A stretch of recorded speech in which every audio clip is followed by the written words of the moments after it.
তো বন্ধুরা, চলো আজকে দেখাবো যে কীভাবে তোমরা এক্সেলের মাধ্যমে বিল বানাতে পারো। অর্থাৎ যে কোনো দোকানের বিল বা কোনো ব্যবসার বিল তোমরা কীভাবে এক্সেলের মাধ্যমে বানাতে পারবে। তো আমি প্রথম একটা এক্সেল শিট খুলে নিয়েছি। এক্সেল শিটটা খোলার পরে সেটা A4 মাপ নিয়ে নিয়েছি ল্যান্ডস্কেপে, এবং তার হাফ পোর্শনটা কিন্তু আমি বিলটা করব, যাতে করে যখন প্রিন্ট হবে তখন পেজটা হাফ করে দিতে পারো।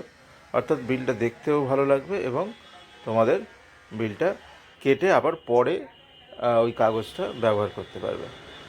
তো আমি প্রথম হাফ পোর্শনটা নিয়ে আমার দোকানের নাম লিখে নিয়েছি, creative studio and gift centre. তারপর ঠিকানা দিয়েছি, তারপর মেল আইডি দিলাম, তারপর প্রোপাইটারের নাম এবং ফোন নম্বর দিয়ে দিলাম। ঠিক আছে, এবার দিলাম বিল টু দিয়ে তারপর আমরা ডান দিকে লিখে নিলাম ইনভয়েস নাম্বার। ঠিক আছে, তো এবার ইনভয়েস নাম্বারটা লিখে আমরা একটু সাইজ করে নিলাম যে কোনটা কতটা সাইজ দিতে হবে। তারপর কাস্টমার নেম, কাস্টমার অ্যাড্রেস, তার ফোন নাম্বার, হ্যাঁ, তারপর ইনভয়েস ডেট, কবে বিলটা হয়েছিল, সব পরপর আমরা সুন্দর করে লিখে নেব। ঠিক আছে, তো তার আগে সবাইকে বলি আমার চ্যানেলটাকে সাবস্ক্রাইব করে দাও এবং বেল আইকনটা ক্লিক করে পাশে থেকো, যাতে সমস্ত নোটিফিকেশান সবার আগে তোমাদের কাছে পৌঁছে যায়। ঠিক আছে, তো চলো তারপর লিখলাম টোটাল। ওকে, তারপর হচ্ছে ইউনিট প্রাইস, যেমনভাবে করা আছে একদম তোমরা সেম টু সেম এগুলো করে নেবে। নিলে কিন্তু বিলটা খুব সুন্দর লাগবে। শেষ পর্যন্ত ভিডিওটা দেখো, দেখলে বুঝতে পারবে যে খুব সুন্দর একটা বিল তৈরি হবে। ওকে, তারপর লেখা হলো কোয়ান্টিটি। ওই জায়গাটা আমি মার্জ করে নিয়েছি, করে ওখানে লিখলাম ডেসক্রিপশান। তো যাতে করে প্রত্যেকটা মাল যে নেবে তার ডিটেলসটা ওইখানটায় লেখা থাকবে। ঠিক আছে, একটু কালার করে দিলাম, দিয়ে ওখানটায় একটু বোল্ড করে আর হোয়াইট কালার করে দিলাম যাতে দেখতে সুন্দর লাগে। ঠিক আছে, তো তারপর এই এতটা করে জায়গা এখানটায় যে প্রোডাক্টটা নেবে কাস্টমার তার ডিটেলসটা থাকবে, সেটা আমি আরেকটু মার্জ করে নিলাম বড় করে।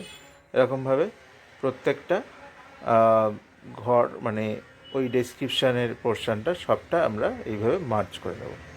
ঠিক আছে, তো প্রত্যেকটা মার্চ করে নিলাম। মার্চ করে নেওয়ার পরে আমাদের যেটা করতে হবে সেটা হচ্ছে একদম পুরোটাতে আমরা কালার ফেলবো। অর্থাৎ একটা করে সাদা আর একটা করে ব্ল্যাক কালার, হালকা ব্ল্যাক কালার আমরা দিয়ে দেবো, যাতে বিলটা করার পরে খুব সুন্দর দেখতে লাগে। তো তোমাদের পছন্দ মতো তোমরা অন্য কোনো কালারও করতে পারো।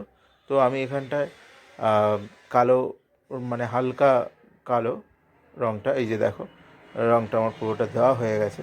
তো দেখো সুন্দর একটা শেপ এসছে, যে পরপর হোয়াইট ব্ল্যাক এইভাবে। এবং নিচে দেখো লিখলাম থ্যাংক ইউ, ভিজিট এগেন। তো তোমরা তোমাদের মতো ওটা লিখে নেবে। তারপর হচ্ছে টোটাল অ্যাডভান্স ডিউ, অর্থাৎ টোটাল কত টাকা বিল হচ্ছে, কত টাকা সে অ্যাডভান্স করলো এবং তারপর কত টাকা ডিউ থাকলো। ঠিক আছে, সবটা আমি লিখে নিলাম।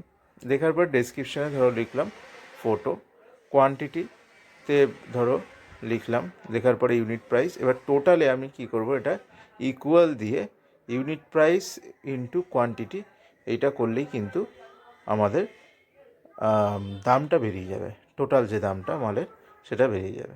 ওকে, করার পরে এন্টার করব, করে ওটাকে ড্র্যাগ করে নিচে অবধি টেনে দেবো, যাতে পরের ডেসক্রিপশানে যাই আমরা অ্যাড করি না কেন ওই ফর্মুলাটা কিন্তু কাজ করবে। ঠিক আছে, তো এখানটায় টোটাল আমাদের কত হবে সেটা আমরা কিভাবে বার করব, ইকুয়াল সাম করলাম, করে এই পোর্শনটা যতটা মাল আমাদের নেওয়া হচ্ছে টোটালটা আমরা এইখানটায় দিয়ে এন্টার করবো, ব্র্যাকেট ক্লোজ করব, করে এন্টার করে দেবো। ওকে, তো দেখো এখানটায় চলে এসছে, যেহেতু একটা মালই অ্যাড করা হয়েছে তো সেই হিসেবে একটাই দেখাচ্ছে। তো এরপরে যদি আমরা আর একটা কোনো প্রোডাক্ট অ্যাড করি তো সেক্ষেত্রে কিন্তু আর একটা আমাদের এখানটায় দেখাবে। তো চলো, এই যে এখানটা আমি অ্যাডভান্স করলাম 30 টাকা। তো তারপর দেখো বাকি ডিউ অ্যামাউন্টটা দেখাচ্ছে